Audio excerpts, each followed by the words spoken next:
Hello, good evening दोस्तों। तो आप लोगों को कल जैसे पता होगा कि कल हम लोग एक चैप्टर स्टार्ट किए थे जिसका नाम था, उस चैप्टर का नाम क्या था? मैट्रिक्स नाम था। नाम क्या था? मैट्रिक्स नाम था। मैट्रिक्स में हम लोग दो मैट्रिक्स को किस तरह से हम लोग एडिशन करेंगे, किस तरह से हम लोग दो मैट्रिक्स को सब्ट्रैक्शन करेंगे, ये हम लोग डिटेल में डिस्कस कर चुके थे।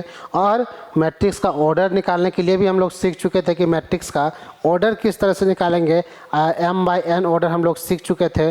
और ये भी सीख चुके थे कि मैट्रिक्स को हम लोग किस तरह से मल्टीप्लाई करेंगे। किसी एक नंबर से अगर हम लोग किसी मैट्रिक्स को मल्टीप्लाई करते हैं तो उसका जो मैट्रिक्स आता है, मैट्रिक्स का ईच एंड एवरी एलिमेंट को हमको क्या करना पड़ता है? मल्टीप्लाई करना पड़ता है। बट लेकिन जब हम लोग दो मैट्रिक्स को आपस में मल्टीप्लाई करते हैं तो पूरा मैट्रिक्स को मल्टीप्लाई करना पड़ेगा। और वो किस तरह से मल्टीप्लाई होता है उसको समझने के लिए एग्जांपल के थ्रू से हम लोग समझ रहे हैं। एक एग्जांपल लेते हैं और एक छोटा सा एग्जांपल लेते हैं ताकि आप लोगों को समझने में आसानी हो। 2/2 ऑर्डर कर लेते हैं। जैसे एक एग्जांपल ले रहे हैं, मैट्रिक्स ए है ना। मैट्रिक्स ए इक्वल टू 1 2 3 4, ये एक क्या है? मैट्रिक्स है। और एक मैट्रिक्स बी लेते हैं। मैट्रिक्स बी को 3 4 5 6, ये एक मैट्रिक्स है। अब हमको क्या निकालना है? मैट्रिक्स को हमको मल्टीप्लाई करना है। क्या करना है? मैट्रिक्स को हमको मल्टीप्लाई करना है। तो यहाँ से गौर से देखिए, ए और बी दोनों को क्या करना है? मल्टीप्लाई करना है। तो किस तरह से मल्टीप्लाई करेंगे उसको गौर से पहले समझिए।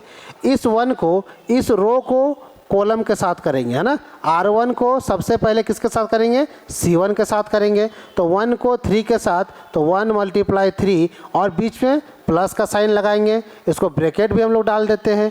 और 2 मल्टीप्लाई हो जाएगा, 2 × 5 हो जाएगा, है ना।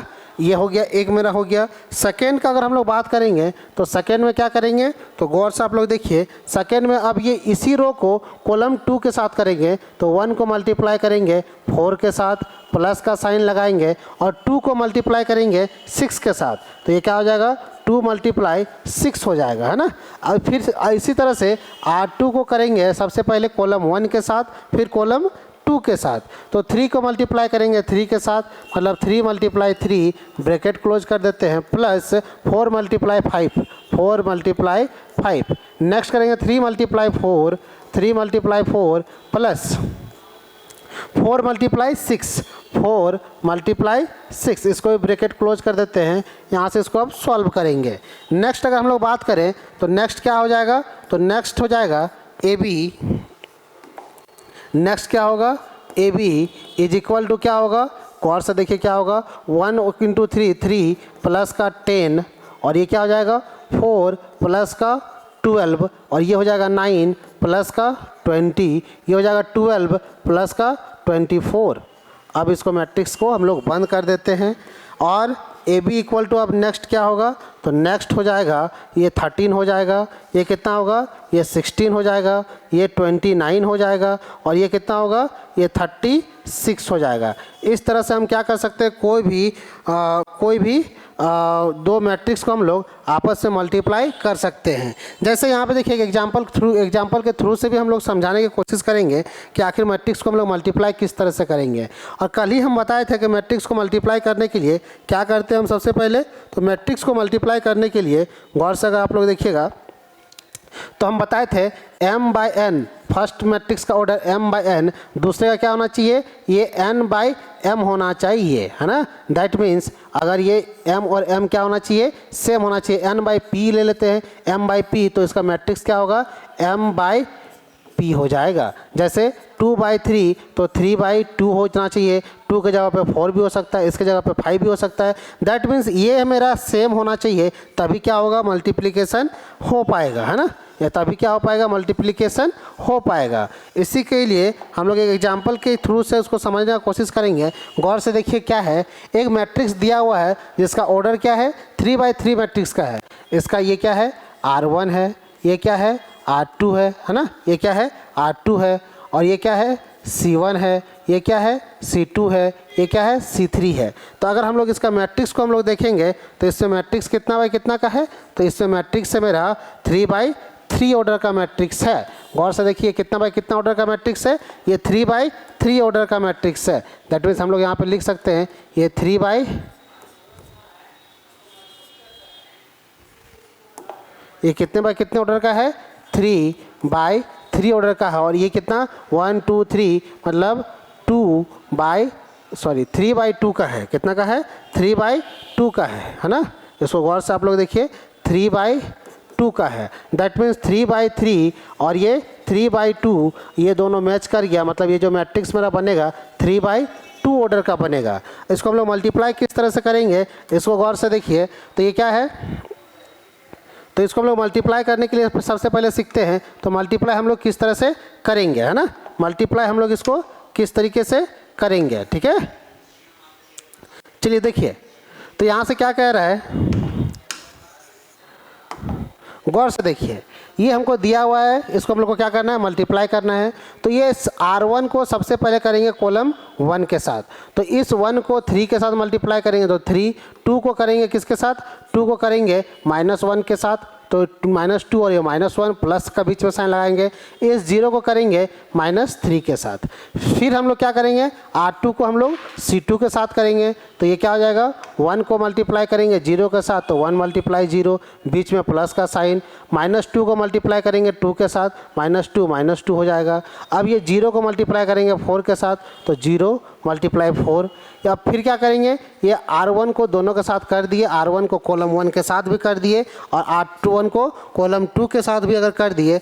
अब हम लोग क्या करेंगे R1 को मल्टीप्लाई करेंगे, किसको मल्टीप्लाई करेंगे R1 को मल्टीप्लाई करेंगे कॉलम 1 के साथ और कॉलम 2 के साथ। दैट मीन्स 8 को मल्टीप्लाई करना पड़ेगा 3 के साथ तो ये हो गया। 0 को मल्टीप्लाई करने पड़ेगा 1 के साथ, ये हम मल्टीप्लाई कर चुके। 1 से किसका प्रोडक्ट होगा -3 का प्रोडक्ट होगा। सेम उसी तरह से 8 का प्रोडक्ट 0 के साथ होगा 0, 0 का प्रोडक्ट 2 के साथ होगा। ये तो यहाँ पे 0 × 2 हो गया। 1 का प्रोडक्ट 4 के साथ होगा तो यहाँ से 1 का प्रोडक्ट 4 के साथ कर दिए। अब उसी तरह से सेम ये R3 को C1 के साथ भी करेंगे और C2 के साथ भी करेंगे। तो ये क्या हो जाएगा -2 3 के साथ होगा, हो गया। 4 किसके साथ होगा 1 के साथ होगा, हो गया। 6 को मल्टीप्लाई करेंगे -3 के साथ, ये मल्टीप्लाई कर चुके। -2 को मल्टीप्लाई करेंगे 0 के साथ, 0 कर दिए। 4 को मल्टीप्लाई करेंगे 2 के साथ, यहाँ पे कर दिए। और 6 को मल्टीप्लाई करेंगे 4 के साथ, यहाँ कर दिए। अब दोनों का अगर इसको पूरा होल को सॉल्व करेंगे तो ये होल पूरा को सॉल्व करने में कितना आएगा -1 आएगा। इसको अगर हम लोग सॉल्व करेंगे तो ये कितना आएगा -4 आएगा। इसी तरह से इसको हम लोग सॉल्व करेंगे तो कितना आएगा, ये जो रिजल्ट आप लोग को दिया हुआ है यही आप लोग का रिजल्ट आएगा। अब हम लोग नेक्स्ट बात करते हैं, क्या कह रहा है in general AB is not the same matrix as BA। जैसे हम लोग नॉर्मल हम लोग पढ़े होंगे, आप लोग भी ध्यान से इसको समझिएगा। मैट्रिक्स का कॉन्सेप्ट को समझने के लिए ये बहुत ज़रूरी है समझना। क्या कि अगर हम लोग 2 × 3 करते हैं दैट मीन्स क्या होता है 6 होता है, और 3 × 2 करते हैं तो भी क्या होता है 6 होता है। दैट मीन्स हम लोग कह सकते हैं कि A × B कीजिए या फिर B × A कीजिए, ये दोनों क्या होगा सेम ही होगा, है ना। A × B कीजिए या फिर B × A कीजिए, दोनों क्या होगा सेम ही होगा। बट मैट्रिक्स में कहता है, मैट्रिक्स क्या कहता है, मैट्रिक्स कहता है A और B does not equal to BA होगा। दो मैट्रिक्स को अगर हम लोग जोड़ दिए, उसका ऑर्डर को मल्टीप्लाई कर दिए और उसका ऑर्डर को अगर हम लोग चेंज कर देंगे तो ये मल्टीप्लाई पॉसिबल नहीं है। ये सिर्फ किस में बात कर रहा है मैट्रिक्स में बात कर रहा है। इसीलिए यहाँ पे बोले हैं इन मैट्रिक्स में क्या कहा गया है कि मैट्रिक्स में कहा गया है कि matrix AB does not equal to BA, matrix AB does not equal to BA। यहाँ तक कोई दिक्कत नहीं होना चाहिए मे भी, ठीक है। नेक्स्ट हम लोग आगे की ओर बढ़ते हैं। चलिए आगे की ओर हम लोग थोड़ा सा मूव करते हैं। नेक्स्ट क्या कहता है कॉन्सेप्ट, उसको समझिए। नेक्स्ट जो कॉन्सेप्ट है ये गौर से अगर आप लोग देखिएगा डेफिनेशन लिखा हुआ है। क्या लिखा हुआ है डेफिनेशन लिखा हुआ है। क्या है डेफिनेशन, व्हेन फॉर्मिंग AB, है ना, B is a pre multiply by A and A is a post multiplied by A, है ना। इसको अच्छे से याद कर लीजिएगा। इसी तरह से डेफिनेशन क्या कहता है, next definition, the transpose of A with the order of A m/n denoted by A transpose sometimes A dash in m order n matrix obtain the interchanging the row and column, है ना। इसको मतलब क्या हुआ गौर से समझिए। इसको example के थ्रू से हम लोग समझाने की कोशिश करेंगे। ट्रांसपोज का बात कर रहे हैं, किसका बात कर रहे हैं ट्रांसपोज। मैट्रिक्स का क्या करते हैं हम लोग ट्रांसपोज करते हैं। मैट्रिक्स को हम लोग क्या करते हैं, ट्रांसपोज करते हैं ना। तो वही ट्रांसपोज के बारे में हम लोग को यहाँ पे बोला गया है और उसी को हम लोग समझते हैं ट्रांसपोज के बारे में कि एक्चुअली में ये ट्रांसपोज है क्या। जैसे कि एग्जांपल लेते हैं 1 2 3 4 5 6, ये क्या है, एक मैट्रिक्स हम बना दिए है ना। ये एक क्या है, मैट्रिक्स है A इक्वल टू। तो इसमें अगर देखिएगा ये क्या है, R1 है, ये क्या है R2 है, ये क्या है R3 है, ये क्या है C1 है, ये क्या है C2 है। तो ट्रांसपोज को हम लोग जैसे ए का ट्रांसपोज, किसी मैट्रिक्स का ट्रांसपोज, अगर कोई मैट्रिक्स ए है तो ए का ट्रांसपोज को हम लोग किस तरह से दिखाते हैं, ए का पावर टी लिख देते हैं या फिर ए के पावर में डैश लिख दिए, इसका मतलब होता है ट्रांसपोज। अब किसी मैट्रिक्स को हम किस तरह से ट्रांसपोज करेंगे उसको समझिए। और उसको ट्रांसपोज करने के लिए कोई बहुत बड़ा रॉकेट साइंस नहीं लगाना है। क्या करना है, रो, जितना भी रो है उसको कॉलम बना देना है, या फिर जितना भी कॉलम है उसको रो बना देना है। या तो रो को कॉलम बना दीजिए या तो कॉलम को रो बना दीजिए। सपोज हम इसको रो को कॉलम बना दे रहे हैं तो इस मैट्रिक्स का हम लोग ट्रांसपोज कर रहे हैं ए का डैश, तो ये क्या हो जाएगा, रो यहाँ पे दिया हुआ था 1 और 4, इसको हम 1 और 4 यहाँ पे कॉलम बना दे रहे हैं। R2 को हम लोग C2 बना दे रहे हैं, 2 और 5 कर दे रहे हैं। तो R3 को कॉलम 3 बना दे रहे हैं। तो यही इसका क्या हो गया, ट्रांसपोज हो गया। क्या हो गया, मैट्रिक्स ए का ट्रांसपोज हो गया है ना। एक सेकेंड,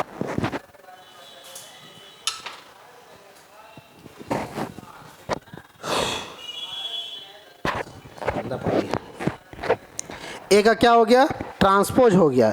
जैसे अगर हम लोग कहिएगा सर कि रो को ही कॉलम में आप चेंज क्यों किए, क्या हम ऐसा कर सकते हैं कि कॉलम को रो में कन्वर्ट कर सकते हैं? हम बोलेंगे ऑब्वियस सी बात है, क्यों नहीं कर सकते हैं। तो हम लोग यहाँ से कहेंगे ए का ट्रांसपोज, अगर यहाँ पे C1 है इसको R1 बनाएंगे तो 1 2 3 1 2 3, और कॉलम 2 को R2 बनाएंगे तो 4 5 6 4 5 6। अगर आप गौर से देखिएगा तो ये दोनों क्या है, सेम है। दैट मीन्स हम कह सकते हैं कि क्या कह सकते हैं कि ए का कोई भी मैट्रिक्स रहेगा, उस मैट्रिक्स का ट्रांसपोज निकालने के लिए उस मैट्रिक्स के सारे रो को कॉलम बना दीजिए या फिर सारे कॉलम को रो बना दीजिए, वही उसका क्या हो जाएगा, ट्रांसपोज हो जाएगा। एग्जाम्पल देखिए यहाँ पे दिया हुआ है, एग्जाम्पल नंबर 6, इसको गौर से आप समझिए।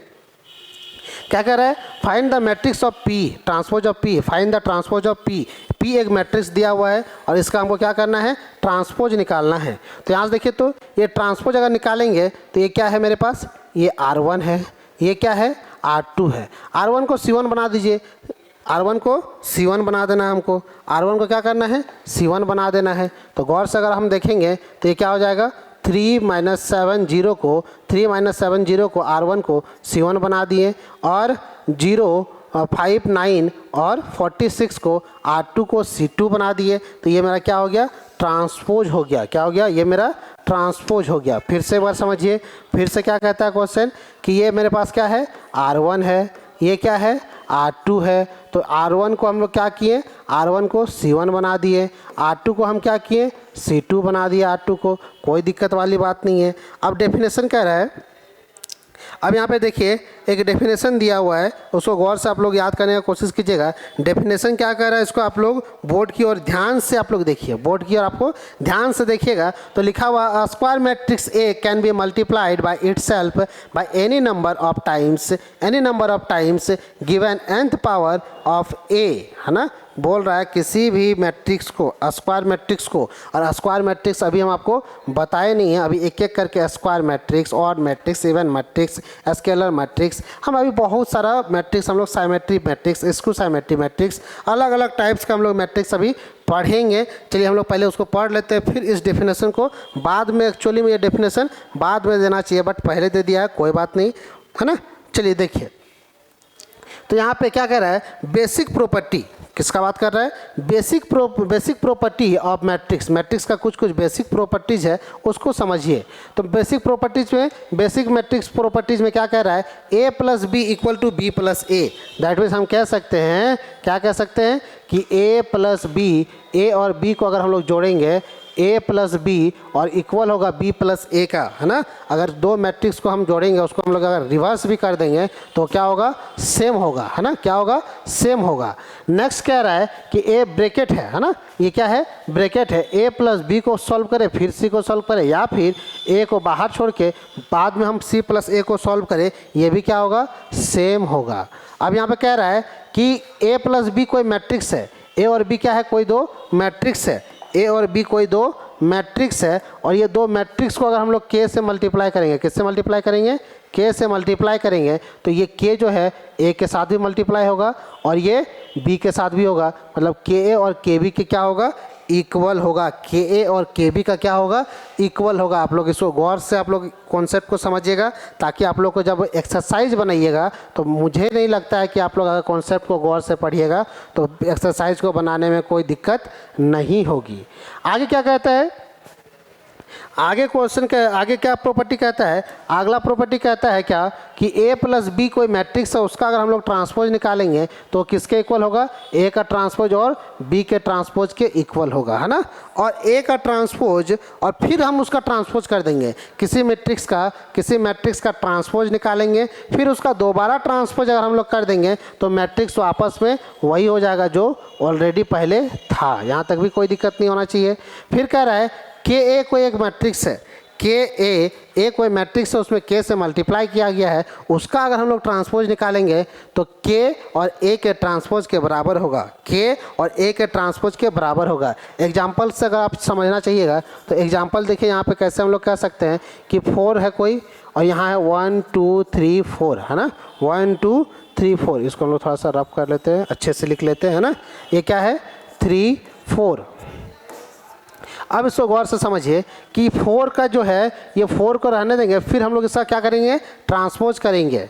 अब नेक्स्ट इसी तरह से ये भी नेक्स्ट क्या कह रहा है, मल्टीप्लाई करेंगे a, है ना, क्या मल्टीप्लाई करेंगे, a और ब्रैकेट में क्या है बी सी, ए मल्टीप्लाई करेंगे बी सी को पहले या फिर सी को, बराबर होगा। इसी तरह से ये भी ए को बी के साथ मल्टीप्लाई करेंगे, फिर ए को सी के साथ मल्टीप्लाई करेंगे, सेम होगा। ए बी का ट्रांसपोज किसके इक्वल होगा, बी का ट्रांसपोज और ए के ट्रांसपोज के इक्वल होगा। गौर से कॉन्सेप्ट को समझिएगा। A to the power M, A to the power N, A to the power N और B A to the power M, ये क्या होगा, A to the power M plus N. Class 10 का ये टॉपिक है, हम लोग पढ़ चुके हैं। X to the power M रहेगा plus X to the power N रहेगा। अगर बेस अगर सेम रहता है, किसी भी नंबर का अगर बेस सेम रहता है तो पावर हमेशा क्या होता है, एडिशन हो जाता है। पावर क्या हो जाता है, एडिशन हो जाता है। दैट मीन्स हम यहाँ से कह सकते हैं X to the power M plus N, क्या कह सकते हैं, X to the power M plus N. गौर से इसको फिर से एक बार समझा रहे हैं, है ना, इसको फिर से समझने की कोशिश कीजिएगा। देखिए फिर से इसको समझने की कोशिश कीजिएगा। अगर X to the power M plus X to the power N, अगर दो मैट्रिक्स दो कोई नंबर है जिसका ये x क्या है, बेस है, x क्या है, बेस है। अगर बेस क्या रहेगा, सेम रहेगा, बेस क्या रहेगा सेम रहेगा, तो x to the power m plus n, ये पावर क्या हो जाएगा, एडिशन हो जाता है। क्या हो जाता है, एडिशन हो जाता है, एडिशन हो जाता है। यही कॉन्सेप्ट कहाँ पे बोला गया है, ये आपका कहाँ है जी, किधर गया किधर गया किधर गया, ये देखिए यहाँ पे ये कॉन्सेप्ट कहा गया है। नेक्स्ट की अगर हम लोग बात करेंगे तो नेक्स्ट क्या कहता है, गौर से देखिएगा यहाँ पे, है ना। नेक्स्ट कहता है कि ए कोई मैट्रिक्स अगर हम इसको पहले 0 ऐड करें या फिर 0 प्लस ए करें, वो सेम वही रहेगा। इसका कहने का मतलब क्या है कि कोई भी मैट्रिक्स में, है ना, कोई भी मैट्रिक्स में अगर हम लोग किसी भी नंबर में भी अगर हम लोग 0 को ऐड करें, या तो हम पहले ऐड करें या तो हम बाद में ऐड करें, वो मैट्रिक्स चेंज नहीं होने वाला है। नेक्स्ट कह रहा है कि ए और आई क्या है, आइडेंटिटी मैट्रिक्स है। आई क्या है, आइडेंटिटी मैट्रिक्स है, जिसका डायगोनल हमेशा क्या होगा, ए क्या है, कोई एक मैट्रिक्स है और आई क्या है, आइडेंटिटी मैट्रिक्स है। आइडेंटिटी मैट्रिक्स है और आइडेंटिटी मैट्रिक्स क्या होता है, इसका डायगोनल हमेशा 1 1 1 होता है। कितना होता है, 1 1 1 होता है। और किसी भी आइडेंटिटी मैट्रिक्स में अगर हम लोग मल्टीप्लाई करेंगे किसके साथ, कोई भी मैट्रिक्स के साथ, तो वो मैट्रिक्स चेंज नहीं होता है। और किसी भी मैट्रिक्स को अगर 0 के साथ मल्टीप्लाई करेंगे, नेक्स्ट क्या कह रहा है, किसी भी मैट्रिक्स को अगर हम लोग 0 के साथ मल्टीप्लाई करेंगे तो वो मैट्रिक्स क्या होगा, 0 के ही इक्वल होगा। यहाँ तक किसी तरह का दिक्कत नहीं होना चाहिए। तो एग्जाम्पल नंबर 6 की ओर गौर से देखिए। अगर हम इसको थोड़ा सा बड़ा कर देते हैं तो आप लोग इसको गौर से देख सकते हो। देखिए इसको हम थोड़ा सा यहाँ पे साइड में इसको बड़ा कर देते हैं ताकि आप लोग को देखने में कोई दिक्कत ना हो। देखिए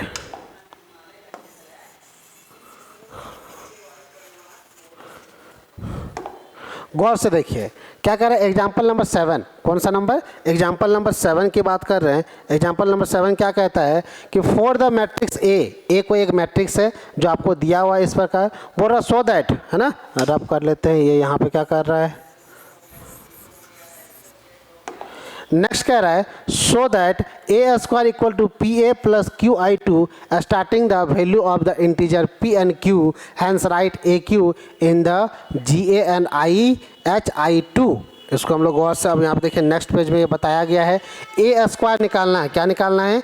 ए स्क्वायर निकालना है। और हम बताए थे कि ए स्क्वायर कैसे निकालेंगे। गौर से देखिए ए हमको दिया हुआ है तो यहीं पे हम लोग इसको लिखते हैं, सॉल्यूशन करते हैं। तो ए हमको दिया हुआ ए स्क्वायर निकालना है तो इसको हम लोग लिख सकते हैं ए क्रॉस ए लिख सकते हैं। बोलिएगा हाँ सर, इसको तो हम लोग आसानी से क्या कर सकते हैं, लिख सकते हैं। ए क्रॉस ए क्यों नहीं लिख सकते हैं? ऑब्वियस सी बात है, हम लिख ही सकते हैं। तो यहाँ से देखिए अगर हम इसको सॉल्यूशन करेंगे तो ए स्क्वायर इक्वल टू ए, है ना,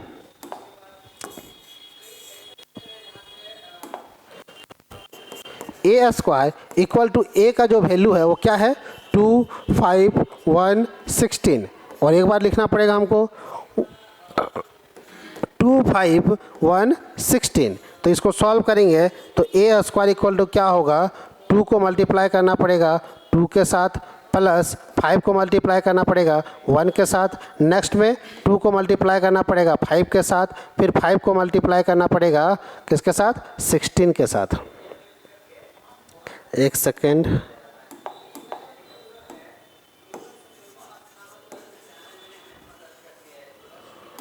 गौर से देखिए 5 को मल्टीप्लाई करना पड़ेगा, प्लस का साइन लगेगा, एक सेकेंड,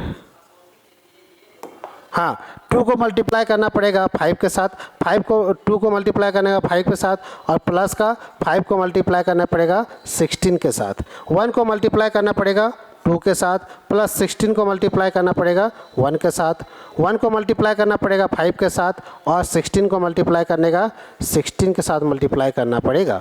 तो यहाँ से हम लोग इसको सॉल्व करेंगे तो ए स्क्वायर इक्वल टू क्या आ जाएगा, ये 2 + 2 4, प्लस का ये 5, और ये क्या आ जाएगा 10, प्लस का ये 80 होगा, मे बी, हाँ 80 होना चाहिए, है ना।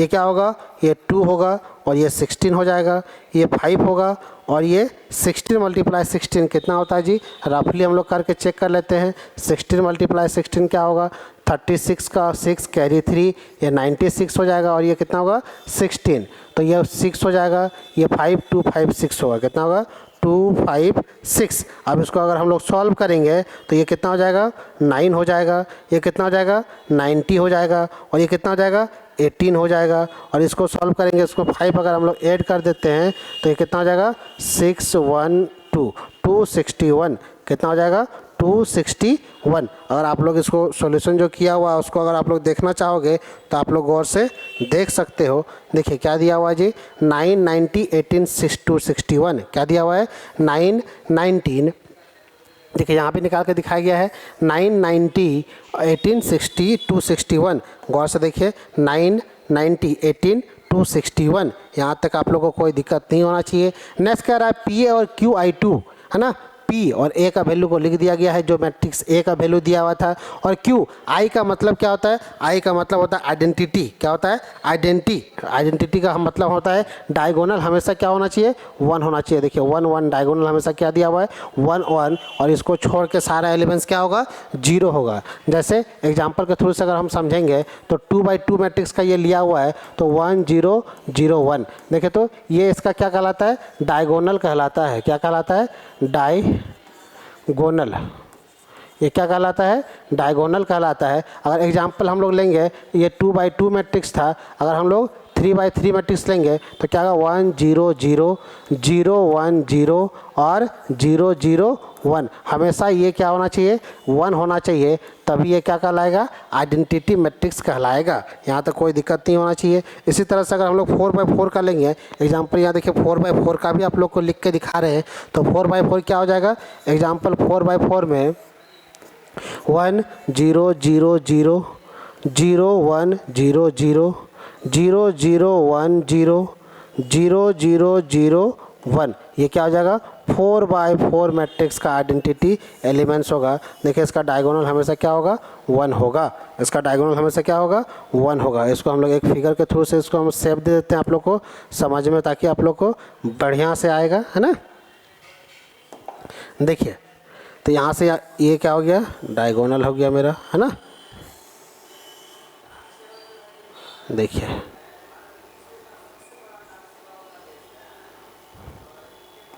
देखिए ये क्या हो गया, डायगोनल हो गया।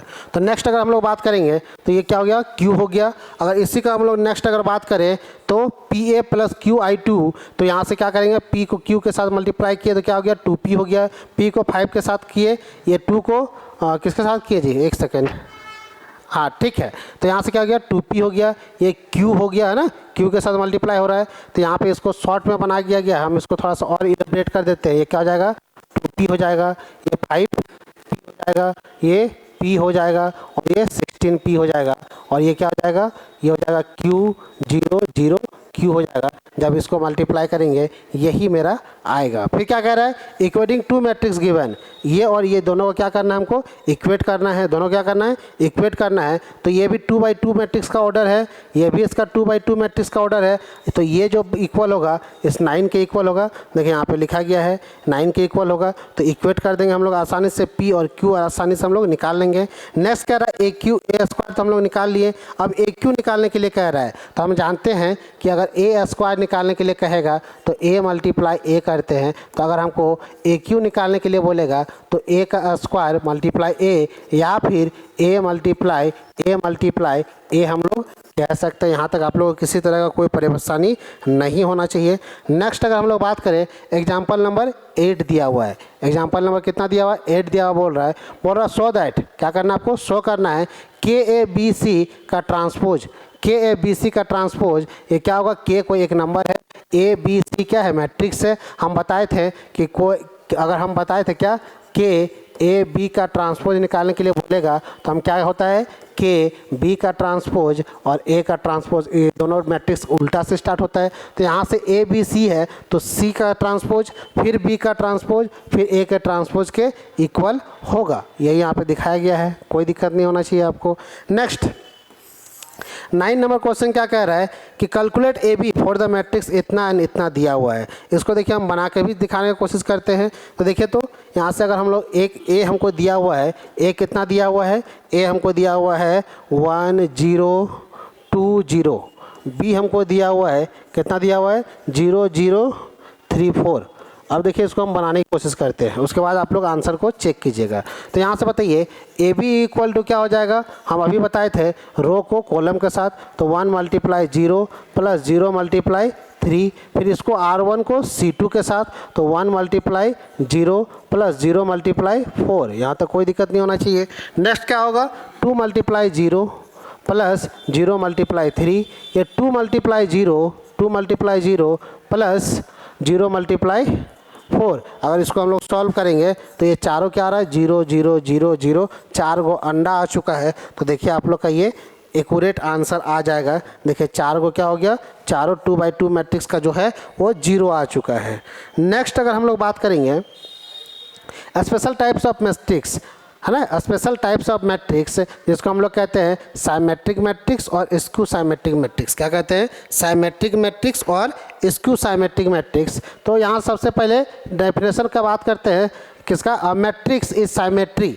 कोई भी मैट्रिक्स साइमेट्री कब होता है, कोई भी मैट्रिक्स साइमेट्री कब होता है, जब वो अपने ट्रांसपोज के बराबर होगा। वो मैट्रिक्स किसके इक्वल होगा, अपने ही ट्रांसपोज के अगर बराबर हो गया तो वो मैट्रिक्स कैसा मैट्रिक्स कहलाता है, ट्रांसपोज स्क्यू साइमेट्री मैट्रिक्स कहलाता है। जैसे यहाँ पे एक एग्जांपल लेके समझाया गया, गौर से अगर आप लोग देखिएगा तो A दिया हुआ है, A इक्वल टू यहाँ पे क्या दिया हुआ है 1 माइनस 2 4, 1 माइनस 2 4, और क्या दिया हुआ है माइनस 2 0 17, और 4 17 6, 4 17 6, एक सेकंड ड्रॉप कर देते हैं थोड़ा और अच्छा लगेगा, 4 17 6। तो अभी अभी बताए थे साइमेट्री मैट्रिक्स होने के लिए यहाँ से लिख देते हैं साइमेट्रिक मैट्रिक्स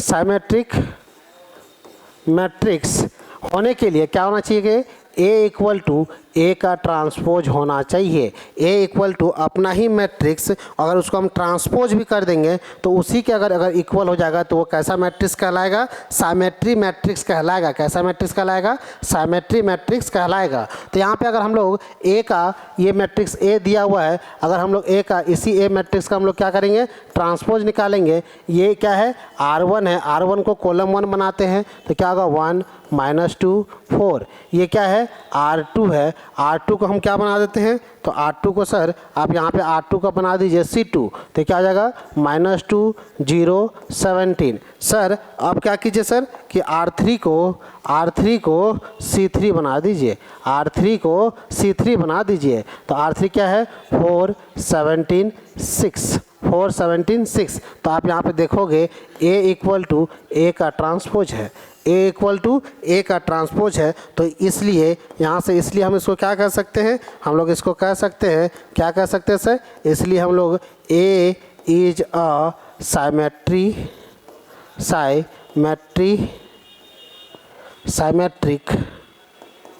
मैट्रिक्स। एक ऐसा मैट्रिक्स है साइमेट्रिक मैट्रिक्स है। यहाँ तक हमको नहीं लग रहा कोई दिक्कत होना चाहिए। नेक्स्ट अगर हम लोग बात करेंगे स्क्यू साइमेट्रिक मैट्रिक्स का बात करेंगे। नेक्स्ट किसका बात करेंगे, स्क्यू साइमेट्रिक मैट्रिक्स का बात करेंगे, है ना। देखिए एग्जांपल दिया हुआ है यहाँ पे, एक एग्जांपल के थ्रू से भी समझाया गया है।